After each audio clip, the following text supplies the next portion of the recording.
What happens when the person who threw you away tries to humiliate you one last time? Amelia Hayes was a ghost at her own life's party, invisible in the shadow of the man who broke her. He saw her at the gala and decided to remind her she was nothing. But he made one mistake. He did it in front of the one man in the room who knew her true worth. A reclusive billionaire no one ever sees. And when that billionaire finally spoke, "They're waiting for you, my queen."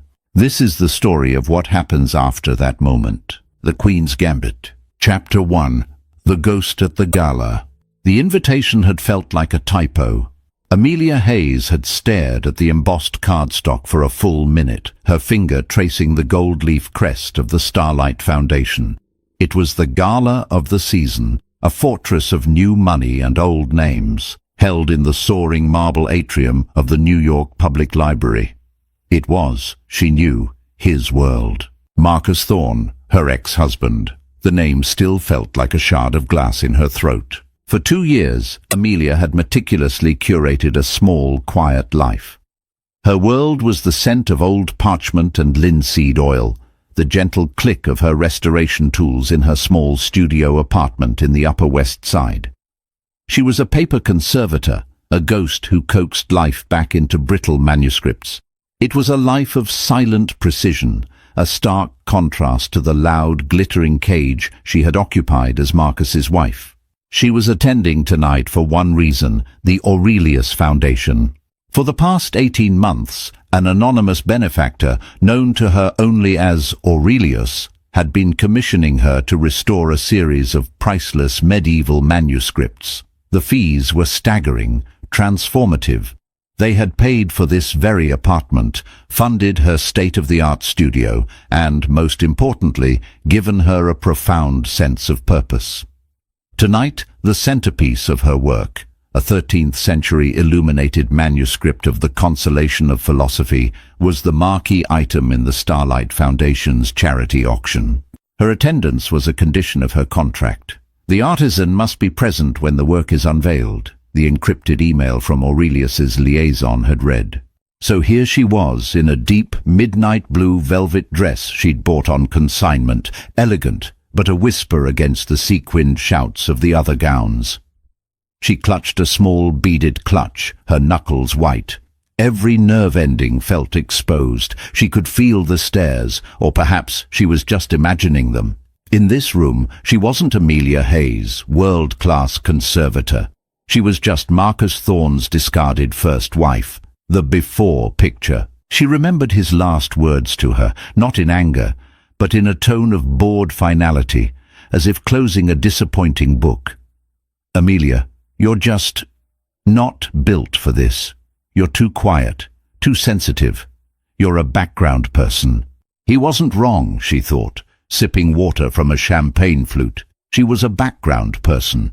She preferred the company of the dead, of words that had lasted centuries, the thrum of the orchestra, the high, brittle laughter, the overpowering wave of a dozen competing expensive perfumes. It was all a sensory assault. She found a small alcove behind a marble pillar, just wanting to observe, to be a ghost, until her manuscript was presented and she could flee. She watched the room. She saw the mayor, a few tech titans, and then she saw him, Marcus. He was holding court by the grand staircase, looking impossibly handsome in a custom-tailored Tom Ford tuxedo. On his arm was Chloe. Of course, Chloe.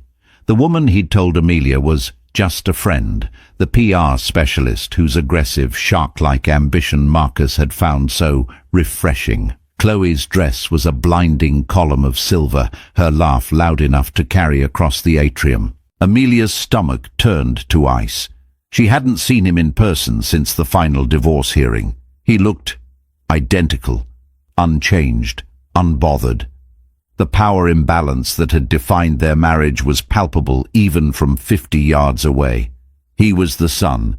She was just a forgotten planetoid, long since spun out of orbit. She instinctively shrank further into the shadow of the pillar. "Please don't see me. Please don't see me." She just had to wait for the auction. It was all about the work. The work was her shield. A waiter passed with a tray of champagne. Amelia shook her head. She needed her wits. She felt a familiar, cold dread creeping up her spine, the psychological echo of Marcus's critiques. "You're boring, Amelia. You have no spark. You're wallpaper." She closed her eyes for a moment, focusing on the smell of the library itself, the faint, comforting scent of old paper and floor wax that lay beneath the tide of perfume. She thought of her manuscript, the delicate cobalt blue of the illuminations, the feel of the vellum, the steady hand of a monk 700 years gone. That was real. That was substance. "Just a little longer," she whispered to herself. "Just hold on." But the universe, it seemed, had a flair for dramatic irony. As she tried to slip unseen toward the terrace for a breath of cold air, she found her path blocked. A small crowd had formed, and as she tried to navigate around it, she turned directly into the last person on earth she wanted to see. "Well, well," said a smooth, amused voice. "I almost didn't recognize you out of the library, museum, whichever dusty place you haunt these days." Marcus Thorne stood before her, a perfect smirk on his lips. Chloe was at his side, her eyes raking over Amelia's dress with unconcealed disdain. The gala, the noise, the pressure, it all faded. There was only him, the man who had systematically dismantled her self-worth piece by piece, and he was smiling. Chapter 2. The Gilded Cage. Marcus Thorne lived for these nights. He moved through the gala like a shark in its element, the apex predator of the social, financial food chain. Every handshake was a calculation, every laugh was a negotiation. He was a partner at a private equity firm that specialized in disrupting, a polite term for gutting and reselling legacy brands. Tonight, he was here to be seen, to solidify his status as a man who had arrived. And Chloe was the perfect accessory. She was sharp, dazzling, and utterly ruthless. She reflected his own success back at him. She was, in a word, loud. Where Amelia had been a muted watercolor, Chloe was a neon sign. "You're staring at the mayor's wife again," Chloe murmured, squeezing his arm. "Stop networking for 1 second and get me a drink, darling. The real stuff." "In a minute," Marcus said, scanning the crowd. He'd already closed a handshake deal for a threesome of high-end condos and secured an introduction to a venture capitalist he'd been chasing. He felt the familiar, intoxicating rush of a win. His life was a series of wins. His divorce from Amelia had been the biggest win of all. He'd often thought of their 10-year marriage as a sunk cost. He'd married her when they were young, when her quiet intelligence and classic beauty had seemed restful. He'd seen her as a project, a beautiful, unfinished sculpture he could mold. But she'd resisted. She hadn't wanted the parties, the networking, the strategic friendships. She'd wanted to stay home and read. She'd wanted to talk about history, for God's sake. He'd tried. He'd bought her the clothes, the jewelry, the car. He'd pushed her to join the right boards, to host the right dinners. But she'd remained stubbornly, frustratingly herself. It was, he decided, a fundamental lack of ambition, a failure of imagination. When he met Chloe, with her sharp wit and her all-consuming hunger to climb, it was like breathing pure oxygen after a decade in a stuffy room. Ditching Amelia had been necessary, a strategic upgrade. He was laughing at a joke from a city councilman when he saw her. A flash of dark blue velvet near the terrace doors. He had to look twice. Amelia? Here? It was like seeing a sparrow at a bald eagle convention. He felt a strange, unpleasant jolt. Not guilt, not regret. It was annoyance. Annoyance that her presence was encroaching on his territory. She looked lost, smaller than he remembered. Her hair was pulled back in the same simple knot she'd always worn, and her dress, while tasteful, screamed consignment. "What is it?" Chloe asked, following his gaze. Her eyes narrowed. "Oh my God, is that her?" Chloe had never met Amelia, but she'd seen the photos. A cruel, possessive instinct sparked in Marcus. He'd discarded her, but she was still, in a way, his failed project. and her presence here was an embarrassment, a reflection of his past, a past he'd successfully shed. "She looks terrified," Chloe whispered, a smirk playing on her lips. "Did she get a catering job?"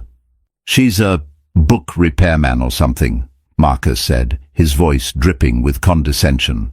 "God knows how she got a ticket. Probably came with the coat check." He watched her for another minute. She was trying to hide behind a pillar. The old familiar irritation rose in him. Even here, at the most important gala of the year, she was trying to be wallpaper. He felt a sudden, sharp desire to go over, to... what? To remind her of the chasm that now existed between them, to reinforce his decision, to show Chloe and himself how much better his life was now. It was a dark, petty impulse, born of the deep, unexamined insecurity that drove his every action. "Let's go say hello," Marcus said, a predatory gleam in his eye. "Marcus, don't," Chloe said, though she was already moving with him. She loved a little drama. No, it's the polite thing to do," he said, straightening his tuxedo. He steered them directly into Amelia's path as she tried to escape to the terrace. When she turned and physically bumped into him, the look of pure animal panic in her eyes was exactly the jolt of power he'd been craving. Well, he said, his voice a silken purr. "I almost didn't recognize you out of the library, museum, whichever dusty place you haunt these days." He saw her flinch. "Good. Marcus," she said, her voice a strained whisper. She looked at Chloe, then back at him. "Hello." "This is my wife, Chloe," Marcus said, pulling Chloe possessively closer. "Chloe, this is Amelia, my predecessor." Chloe gave Amelia a smile that was all teeth. "Charmed, I'm sure. I've heard so little about you." Amelia's face flushed a painful, blotchy red. Marcus felt a twinge of satisfaction. This was perfect. Chapter 3. The Weight of a Word. "You look," Marcus began, letting his eyes trail over her velvet dress. He was searching for the right word, not a direct insult, but something that would slide under the skin. "You look preserved, just like your dusty old books. It's remarkable, really." Amelia's hand, clutching her small bag, tightened until her knuckles were skeletal. I was just getting some air." She tried to sidestep him. Marcus moved half a step, blocking her path. He wasn't done. The psychological thrill of this was too potent. He was the Marcus of today, powerful, rich, feared, and she was the Amelia of the past, a relic. "I have to admit, Amelia, I'm stunned to see you here," he continued, keeping his voice light, conversational, as if they were discussing the weather. People were brushing past them, the noise of the gala swirling around their small, toxic bubble. "Did you win a contest? A +1 for the librarian's ball?" "Marcus, please," she whispered. Her eyes darted around, terrified of who was watching. This, too, delighted him. She was still so concerned with appearances, yet so fundamentally unequipped to manage them. "I'm serious," he said, leaning in, the picture of a concerned ex-husband. "You're so out of your element. This isn't your scene, Mel. You were always happier in the stacks, weren't you, with things that can't talk back." "That's not—" "I mean, look at you," Chloe interjected, her voice a high, sharp blade. "That dress is brave, very historical." Each word was a small, calculated hammer blow. Amelia felt her lungs compress. This was the same feeling that had defined the last 3 years of their marriage, the feeling of being cornered, of being wrong-footed, of being fundamentally wrong. Her intelligence, her passions, her very essence, he had reframed all of it as weakness, as social inadequacy. And now, standing here, bathed in the judgmental light of the gala, she felt all her hard-won confidence of the last 2 years evaporate. She was that same woman, the background person, the failed wife. "I was invited," Amelia managed, her voice trembling despite her efforts to keep it steady. My work is in the auction." Marcus actually laughed, a short, sharp bark of disbelief. "Your work? What, did you rebind the auction catalogue? Darling, that's adorable. He turned to Chloe.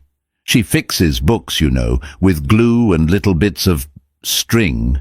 How quaint, Chloe said, her eyes wide with mock fascination. I'm a conservator, Marcus, Amelia said, and she hated the defensive tremor in her voice. I restore manuscripts. Right, manuscripts, Marcus said, waving a dismissive hand.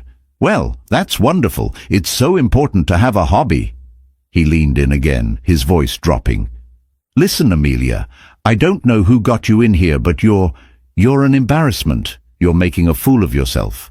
Why don't you slip out the side door before you really draw attention? It was the word embarrassment that did it. It was his old favorite. He had used it when she'd spilled wine on a congressman. He'd used it when she'd preferred to discuss art history instead of his hedge fund's latest acquisition. He'd used it the night he'd left, when she'd been crying on the floor. Stop it, Amelia. You're embarrassing yourself. Tears, hot and sharp, pricked the back of her eyes. She would not cry. Not here, not in front of him. You are a profoundly cruel man, Marcus, she said, her voice shaking but low. I'm a realistic man, he countered, his smile fading into a mask of cold pity. And I'm telling you, as someone who knows you, you don't belong here. You're a little grey mouse in a room full of lions. Go home. Back to your glue. He had her.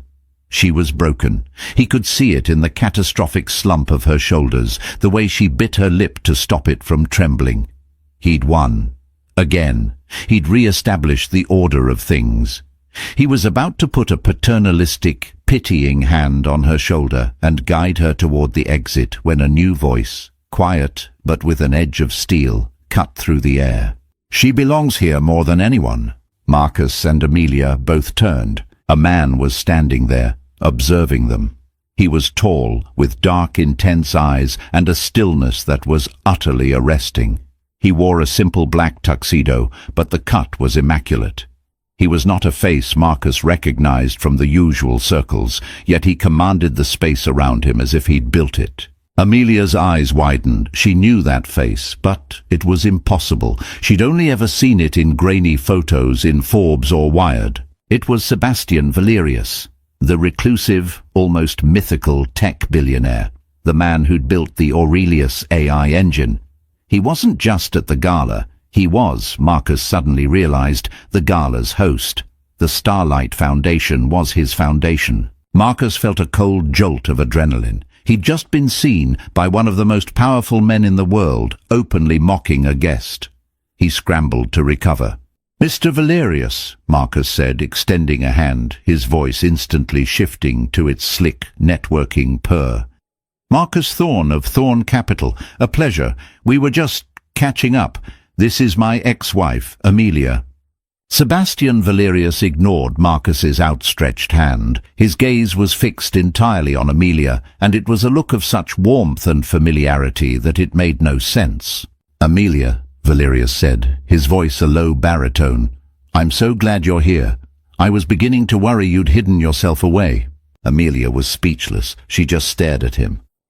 She started. Valerius smiled. A small, genuine smile. He then looked at Marcus, his eyes turning to flat, cold obsidian. He didn't raise his voice. He didn't have to.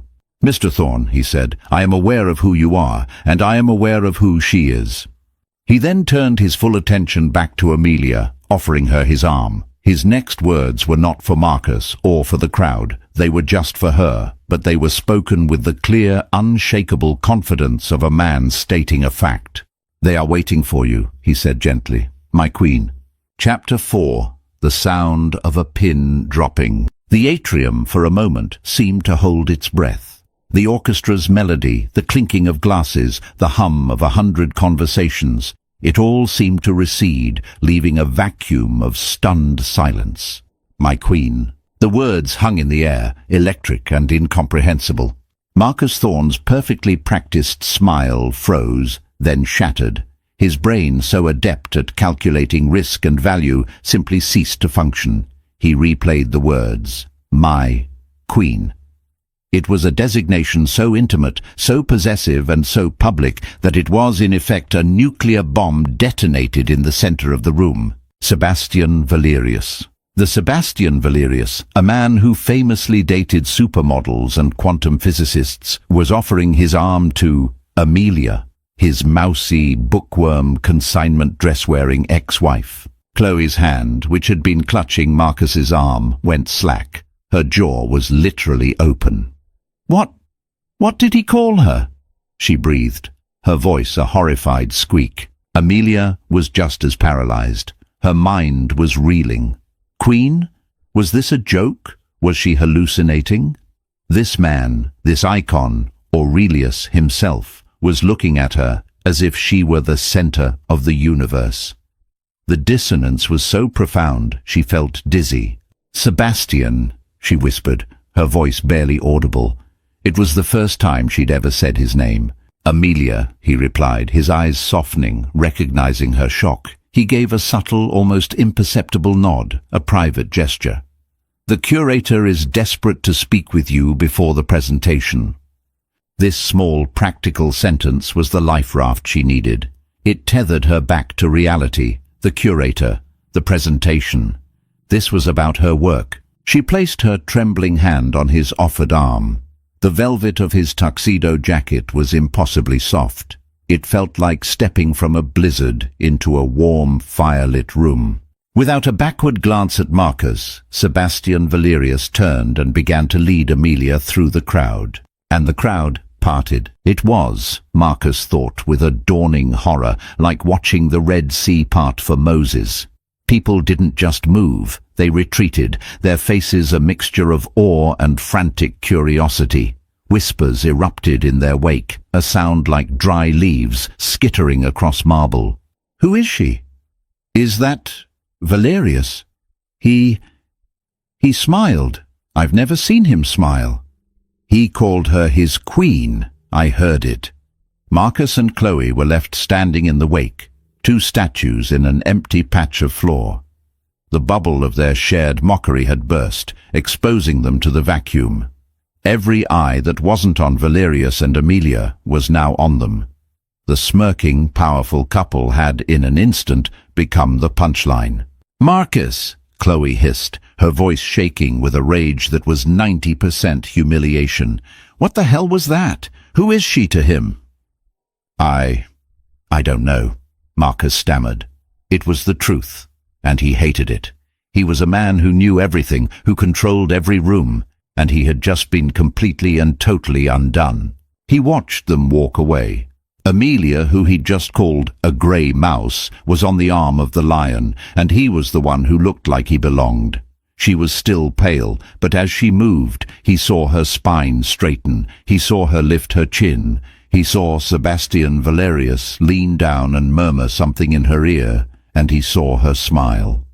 A small, genuine smile. It was a smile he hadn't seen in a decade. The psychological impact on Marcus was catastrophic. It wasn't just that he'd misjudged Amelia. It was that he'd misjudged the entire game. He thought he knew the rules, but a new, unspoken set of rules had just been revealed, and he was on the losing side. His mockery, intended to solidify his power, had instead made him look like a petty, ignorant fool.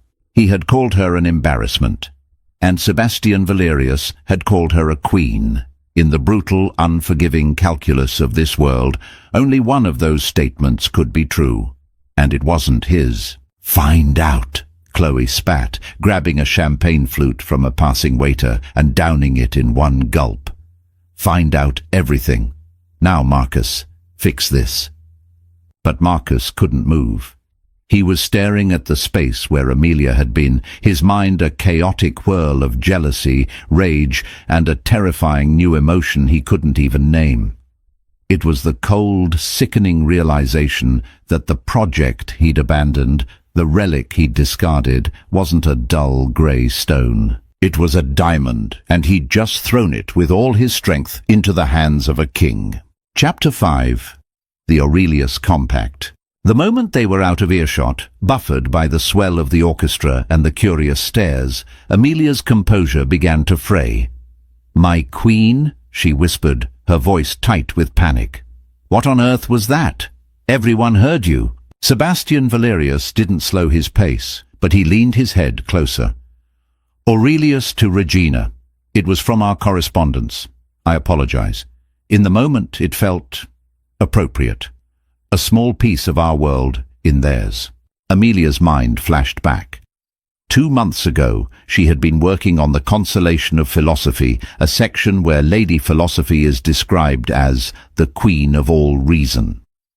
Amelia had sent a late-night encrypted email to Aurelius, her anonymous patron, detailing a breakthrough she'd made in restoring a faded passage. "I feel less like a conservator and more like an archaeologist," she'd written, listening for a whisper from this monk. He treated this text as his anchor, and this Queen of Reason was his entire world. It's a privilege to hear her speak again.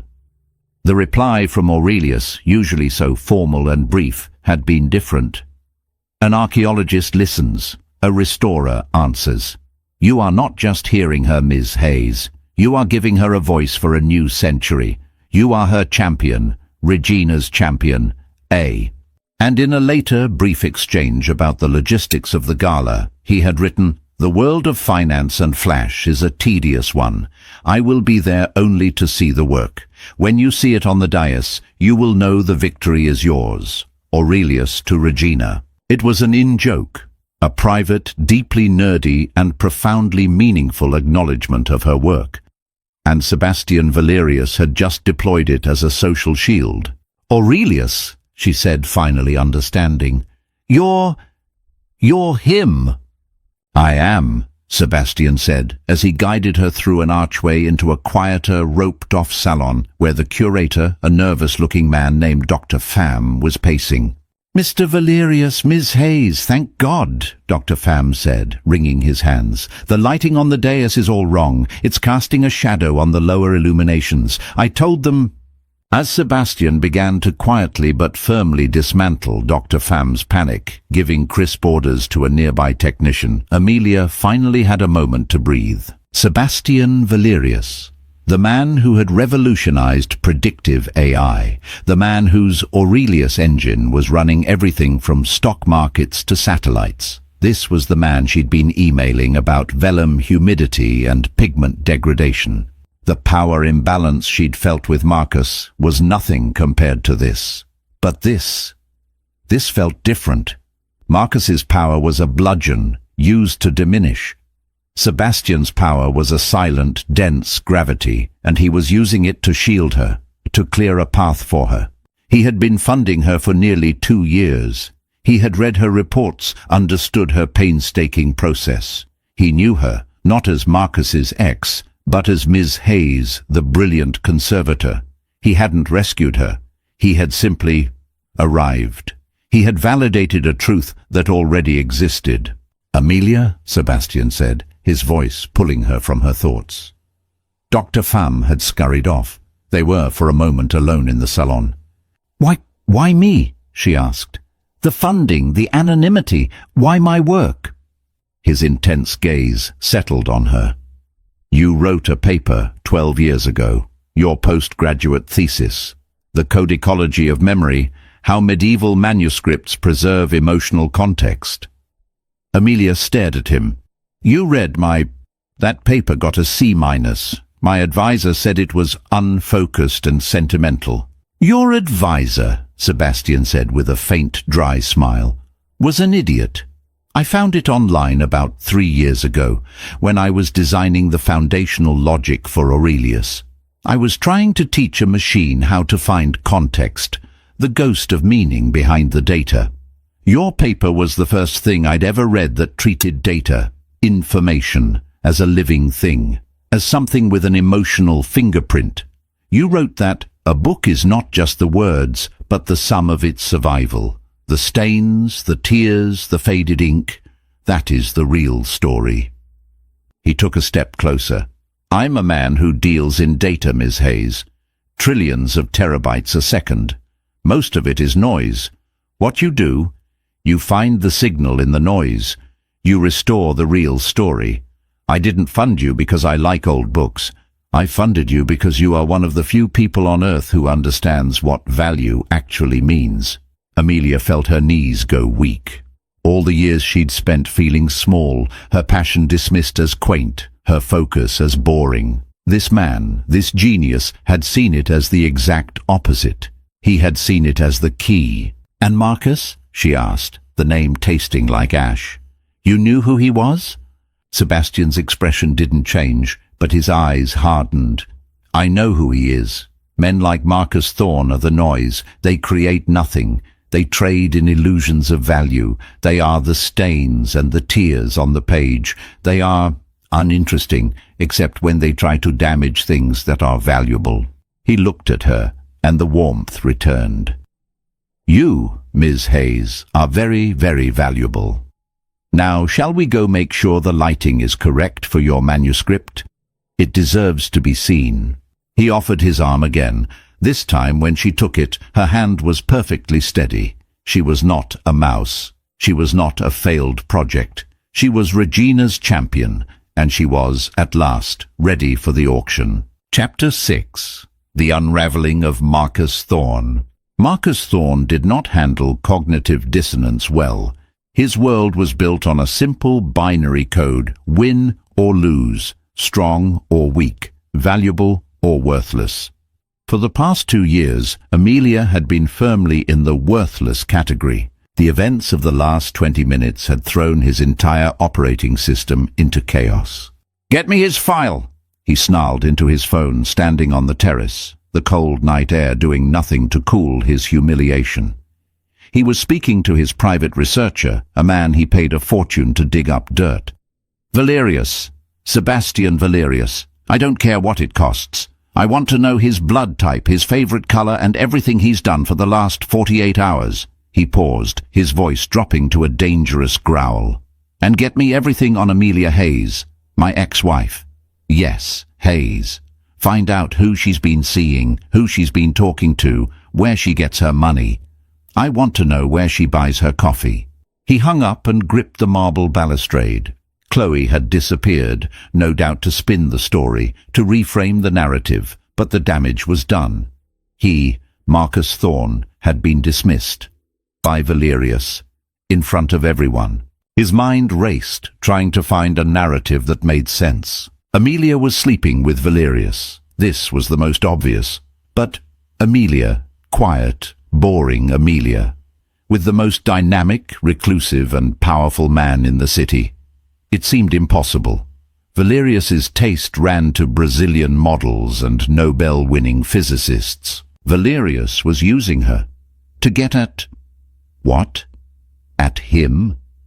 Was this some bizarre 4D chess move related to a deal Marcus wasn't even aware of? They had some secret. This was the most terrifying. A secret he wasn't privy to. He returned to the main hall, his face a mask of iron control. He needed to see them. He spotted them near the dais, standing with the curator. They weren't fawning over each other. They were talking, looking at the display where a single ancient book was now being placed on a velvet cushion. They were pointing at the lighting, and Valerius was listening to her. He was nodding, his focus entirely on her and the book. It wasn't the passion of a new romance. It was worse. It was the easy, focused intimacy of colleagues, of equals. A wave of such profound, acidic jealousy washed over Marcus that he felt physically ill. He had never, not once, looked at Amelia with that kind of focused respect. He had never asked her opinion on anything more complex than a dinner menu. He had seen her passion for her dusty books as a childlike hobby, a social liability. And now he was watching that same passion be treated as a matter of importance by a man whose net worth eclipsed the GDP of a small country. The auction was starting. Marcus found Chloe in their front row seats. She was typing furiously on her phone, her face tight. "His foundation is the sole underwriter of this entire wing of the library," she hissed, not looking up. "He's not just a guest, Marcus. He is the party. And you just insulted his date." "She's not his date," Marcus snapped. "It's something else." "Whatever it is, you look like a fool," she replied, her voice void of sympathy. "You're trending on 2 private social media feeds. Thorne's takedown." Marcus's blood ran cold. He was the one who did the takedowns. The auctioneer, a jovial man with a crisp British accent, took the stage. He ran through the first few items: a trip to space, a Warhol print, a private dinner with a chef. Then he arrived at the centerpiece. "And now," the auctioneer said, his voice dropping in reverence, "Lot 50, the Aurelius Consolation, a 13th century illuminated manuscript thought to be lost. This piece has undergone a 2-year restoration, sponsored by the Aurelius Foundation." A spotlight hit the manuscript. It was beautiful. Even Marcus could see that. It glowed under the corrected lights. "And we are honored," the auctioneer continued, "to have the artisan, the genius who brought this masterpiece back to life, with us tonight. Ladies and gentlemen, Ms. Amelia Hayes." A smaller, softer spotlight found Amelia, who was standing near the dais with Valerius. She looked for a second like the terrified mouse he'd confronted. She shrank from the light. But then Sebastian Valerius did something. He didn't clap. He didn't look at her. He simply stood beside her, his hands clasped, and watched the stage, as if her presence being honored was the most natural, expected thing in the world. He was a silent wall of support. And Amelia? She straightened. She didn't smile, but she nodded once, a gesture of quiet, profound dignity. Marcus felt his throat tighten. He was watching the woman he'd called an embarrassment be given a standing ovation before the bidding even began. Chapter 7. The True Valuation. The bidding was a frenzy. It started at $1 million, a figure that made Chloe gasp. Marcus knew the art world. Old books didn't fetch this kind of money unless they were the Gutenberg Bible. 1 million, do I hear 2? 2 million from the gentleman in the back. 3.5 from the lady on the phone. It was a war. A tech billionaire from Palo Alto was bidding against a Saudi prince and an anonymous online entity. The numbers climbed past 5, then 7, then 10 million. The room was electric. This wasn't just an auction. It was a statement. The value wasn't just in the book. It was in the story, the restoration, the name Aurelius attached to it. Marcus watched, his mind a steel trap, calculating. He had dismissed her work. He'd called it a hobby. That hobby was now commanding a price higher than his last 3 acquisitions combined. The power imbalance he had so carefully constructed, his serious world of finance versus her fluffy world of art, had just been inverted. He was the one dealing in trivialities. She was the one creating real, tangible, multi-million-dollar value. $14 million, the auctioneer said, his voice giddy. 14 million, going once, going twice. 15 million, said a quiet, clear voice. The room turned. Sebastian Valerius, who had not bid all night, had his hand raised. The auctioneer's jaw dropped. Mr. Valerius bids 15 million. The tech billionaire from Palo Alto shook his head and sat down. The phone bidder went silent. $15 million, the auctioneer cried. Sold to Mr. Sebastian Valerius, the very man who sponsored its restoration. The room erupted in applause. Valerius nodded, then he did something even more unexpected. He walked to the dais, took the microphone, and held up a hand. "Thank you," he said. His voice, unamplified, somehow filled the entire atrium. I am not a man who enjoys the spotlight. I am a man who builds tools. I build engines that search for patterns. Tonight I bought this book, not just because it is beautiful, but as a reminder. We are inundated with data, with content, with noise. We've become obsessed with perceived value, with the appearance of success, with the reflection in the mirror. Marcus felt Sebastian's eyes, or imagined he did, sweep over him. This book, Valerius continued, gesturing to the manuscript, is not about perceived value. It is about intrinsic value. It is a 700-year-old signal. It is the work of a monk in a cold room trying to make sense of the world, and it was saved from oblivion by the work of a woman in a quiet room who saw the signal in the noise. The Starlight Foundation's mission is to find and fund the signal, the true, quiet, intrinsic value in a world of noise. The work of Ms. Amelia Hayes, that is the signal. He looked directly at Amelia. Ms. Hayes, your work, your focus, your refusal to be part of the noise is the entire point. Thank you for your service to history.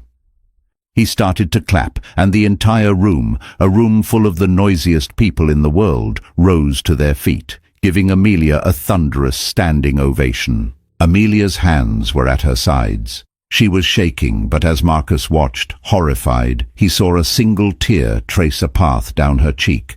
But she wasn't sad. She was luminous. She was being seen, truly and completely, for exactly who she was. Chloe grabbed her purse. I'm going to the powder room. She stood and fled, her face a mask of fury. She had tied herself to the wrong horse. Or rather, she'd tied herself to a man who had just been publicly defined as the noise. Marcus sat alone, frozen in his seat. The applause was a physical assault. He had built his entire identity on being the signal, the winner, the man of substance. And in 10 minutes, Sebastian Valerius had, without ever saying his name, redefined him in front of the entire world as the stain, the damage, the noise. He had mocked Amelia for being a background person. But the gala, the auction, the entire event, it was all about her. She wasn't in the background. She was the hidden, vital wiring that made the whole thing run. The psychological conflict was over. Marcus had lost. He hadn't just lost Amelia, he'd lost the narrative. And in his world, the narrative was the only thing that mattered. Chapter 8, The Signal. The rest of the gala was a blur for Amelia. People, strangers, powerful people whose faces she knew from magazine covers, kept approaching her. They didn't ask about Marcus. They didn't ask about her dress. They asked about her work. They wanted to know about vellum, about pigment sourcing, about the challenges of 13th century script. She spoke, and her voice, to her own surprise, was steady. She was, for the first time in her life, an expert in a room full of titans. She found Sebastian by the terrace, looking out at the city lights. He was, as ever, perfectly still. "Thank you," she said, coming to stand beside him, for everything, for the commissions, for tonight. "You have nothing to thank me for, Amelia," he said, turning to her. "I am a deeply selfish man. I want to live in a world that values, you. I am just nudging the world in a direction I prefer." "My queen," she said, a small wry smile on her lips. That was quite a nudge. "It was," he admitted. "I saw his face. I saw how he was speaking to you. It was an unpardoned error on his part." He paused. "My Aurelius engine predicts human behavior. It's what I do, and men like your ex-husband, they are depressingly predictable. Their arrogance is a shield for a profound lack of self. They must diminish others to feel large." "You knew he would be here," she realized. "You knew he would do that." "I knew it was a high probability," Sebastian corrected. "I did not know he would be so clumsy as to do it in front of me, but I was prepared to intervene, as I said, Regina's champion." This was the hidden motive. It wasn't just to champion art, it was a calculated, precise move. He had used the gala, the auction, and Marcus's own predictable cruelty as a stage, all to make his point. That substance will, in the end, always triumph over noise. "What now?" Amelia asked. "Do I go back to my studio?" "For a time, if you wish," Sebastian said. "But the Aurelius Foundation is opening a new division, a permanent conservation and research institute, a place for signal finders. It will need a director, someone who understands the work from the inside, someone who knows the difference between a reflection and the real thing." He wasn't offering her a job. He was offering her an empire of quiet, of substance, of the work she had always loved. I would be honored to consider it, Amelia said, her heart hammering. Good, he said. We'll talk next week. He smiled. Go, enjoy your victory. You've earned it. Amelia walked away, her head held high. She saw Marcus one last time. He was standing near the coat check, alone. Chloe was nowhere to be seen. He looked small, deflated, a man who had just seen the rule book of his life set on fire. Their eyes met across the room. Amelia felt nothing, no anger, no pity, not even triumph. He was just noise, a distant, fading sound from a life she no longer lived. She held his gaze for a long, silent moment. She gave him a small, polite, and utterly final nod. Then she turned and walked out of the library into the cool, clear night, no longer a ghost, but a queen in her own right, her kingdom waiting. Marcus watched her go, the doors closing with a quiet, definitive thud. He was alone in the sudden quiet, the applause long since faded, leaving only the sickening echo of his own profound and irreversible miscalculation. The redemption, he realized, would not be his, it was hers, and it was complete. They say the best revenge is living well, but sometimes it's not revenge, it's just living. Living so well with so much purpose that the people who hurt you become irrelevant. Amelia's value was never determined by her ex-husband's mockery or the billionaire's praise. It was in her work, in her hands, and in her quiet, unshakable signal. Have you ever felt like the background person only to discover you were the main event all along?